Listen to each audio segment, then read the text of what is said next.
Uttarakhand border पर हालात अब सामान्य हैं। पुलिस ने बैरिकेड हटा दिए हैं। रात भर जाम में फंसी सभी गाड़ियों को एक एक कर निकाला गया। बॉर्डर पर अब पहले की तरह आवाजाही शुरू हो चुकी है।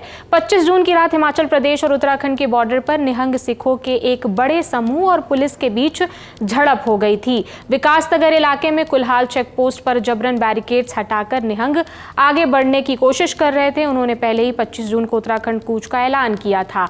एहतियातन पुलिस ने उन्हें रोकने की पूरी तैयारी कर रखी थी। जो तस्वीरें सामने आई उनमें निहंग तलवार लहराते नजर आ रहे हैं। जब वो बॉर्डर पार करने की कोशिश कर रहे थे तो पुलिस के साथ उनकी झड़प हुई। धक्का मुक्की की तस्वीरें सामने आई। रात भर तनाव बना रहा। भारी पुलिस बल को तैनात किया गया था। ड्रोन से इलाके की निगरानी की जा रही थी। रात भर उत्तराखंड हिमाचल के कुल्हाल बॉर्डर जो है वो बंद रहा। आधी रात दोनों पक्षों के बीच बातचीत के बाद मामला शांत हो गया। अगले दिन 26 जून को फाइनली बॉर्डर ओपन हो चुका है। सभी जितने भी जत्थेदार आए थे पाउंटा साहिब में हम लोगों ने वार्ता इस पर की थी। उसमें कई लोगों ने हमारी जो डिमांड थी उनको माना भी था और वापस वो पाउंटा साहिब में ही रुक गए थे। लेकिन एक ग्रुप द्वारा प्रवेश करने की कोशिश की थी जिनको वापस समझा के भेज दिया गया था। आज भी हम लोग लगातार वार्ता कर रहे हैं। उम्मीद है उत्तराखंड के सौहार्द को और देश के सौहार्द को बनाए रखने में ये लोग हमारी मदद करेंगे। हम इस प्रकार से जिस कॉल को लेकर इनके द्वारा कुछ किया गया था इनको वापस। तो फिलहाल सिचुएशन अंडर कंट्रोल है, पर यह विवाद शुरू कहां से हुआ, पूरे मामले की टाइमलाइन समझते हैं। 16 जून पर आइए हेमकुंड साहिब यात्रा से लौट रहे सिख यात्रियों और स्थानीय व्यापारियों के बीच कहासुनी हो गई। 5 से 6 बाइक सवारों के जत्थे की एक बाइक बाजार में खड़ी कार से टकरा गई, जिसके बाद मारपीट की स्थिति बन गई। विवाद बढ़ा तो धारदार हथियारों से हमला करने के मामले में पुलिस ने 4 आरोपियों को गिरफ्तार कर लिया। इनमें से 3 को कोर्ट में पेशी के बाद जुडिशियल कस्टडी में भेज दिया गया, जबकि एक आरोपी का अभी इलाज चल रहा है। निहंग इसी घटना में पुलिस के एक्शन से नाराज हैं। उनकी 3 प्रमुख मांगे हैं। क्या है वो मांगे? पहला ये कि स्थानीय लोगों पर पुलिस एक्शन ले। निहंगों का आरोप है कि पुलिस ने मामले में एक तरफा कार्रवाई की। दूसरा, उनके साथियों को छोड़ा जाए और हेमकुंड साहिब आने वाले श्रद्धालुओं को सुरक्षा दी जाए। तीसरी मांग ये है कि चमोली पुलिस ने जो FIR की है उसे रद्द किया जाए।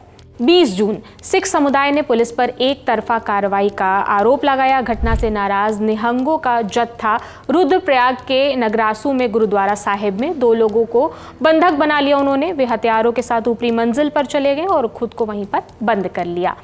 21 जून को मौके पर पुलिस, PAC और ITBP के जवानों ने पूरे गुरुद्वारे को चारों तरफ से घेराव कर लिया। प्रशासन ने बातचीत की, उनसे कोशिश की, लेकिन निहंगों ने इनकार कर दिया। सुरक्षा के लिहाज से प्रशासन ने आसपास के इलाकों में कुछ समय के लिए इंटरनेट सेवाएं बंद कर दी।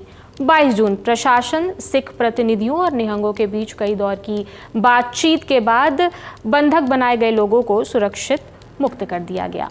फिर 24 से 25 जून नगरासू गुरुद्वारे में डटे निहंग पंजाब से आए दूसरे जत्थों से मुलाकात की उन्होंने। फिर वापस पंजाब को लौट गए और गुरुद्वारे की व्यवस्था बाबा बेअंत सिंह को सौंप दी गई। शांति व्यवस्था बनाए रखने के लिए चमोली और रुद्रप्रयाग के संवेदनशील इलाकों में BNS की धारा 163 लागू की गई, जो अभी 27 जून तक प्रभावी रहेगी। 25 जून को पंजाब और चंडीगढ़ के मोहाली से करीब 150 से 200 निहंगों का जत्था कर्णप्रयाग मामले में गिरफ्तार 4 निहंगों की FIR रद्द करने और उनकी रिहाई की मांग को लेकर दोबारा उत्तराखंड के लिए कूच करने गया। कुल्हार चेक पोस्ट बॉर्डर पर पहले झड़प हुई और फिर पुलिस के साथ बातचीत के बाद अब मामला शांत हो गया है। बॉर्डर पर फिलहाल चौकसी बनी हुई है। प्रशासन अलर्ट मोड पर है क्योंकि कुछ जत्थे पावंटा साहिब पर मौजूद है। ऐसा संवाददाता जो ग्राउंड पर है वो अपडेट दे रहे हैं। आगे जो भी अपडेट है हम आप तक पहुंचाते रहेंगे। चलते चलते एक और जानकारी, हमारी एक नई सीरीज़ आई है जिसका नाम है घूम घाम। नाम से ही साफ है कि इस सीरीज़ में हम जमकर घूमेंगे और आपको भी घुमाएंगे पूरा उत्तर प्रदेश। यहाँ के शहरों की कहानियाँ, लोकल बिजनेस और स्वाद को आप तक पहुँचाएंगे। तो पहला एपिसोड आ चुका है जिसका लिंक डिस्क्रिप्शन बॉक्स में है। देखिए, कमेंट करिए और शेयर करिए। मेरा नाम प्रगति है। देश और दुनिया की तमाम खबरों से जुड़े रहने के लिए देखते रहिए दी लल्लन टॉप। शुक्रिया।